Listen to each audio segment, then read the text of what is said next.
უნივერსიტეტის ახალ სისტემაში შესვლად უნდა შეხვიდეთ soft.ipsu.edu.gz-ზე. შემდეგ აჭერთ სტუდენტს. სტუდენტის კოდში შეკავთ თქვენი სტუდენტური კოდი, რომელიც იდენტურია ძველი სისტემის სტუდენტური კოდთან.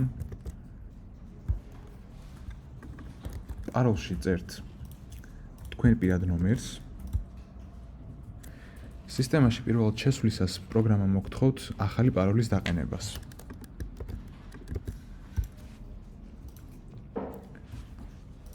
სისტემაში შესვლის შემდეგ პროფილზე დაჭერით, შეგიძლიათ თქვენი ზოგადი ინფორმაცია ნახოთ.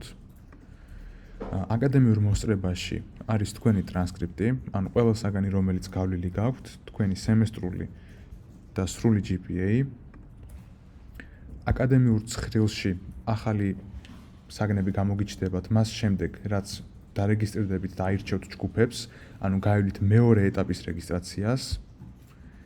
ფინანსებში იხილავთ პროგრამის ღირებულებას, სემესტრში არჩეულ კრედიტებს, მიმდინარე სემესტრის ღირებულებას და თქვენს მიმდინარე დავალიანებას. სტუდენტური ფაზაკლებების ხელში ნახავთ უნივერსიტეტის მიერ მონიჭებულ ფაზაკლებების სიას. შეთანხმებული გრაფიკი შეივსება იმ შემთხვევაში, თუ გააკეთებთ თანხის გადანაწილებას.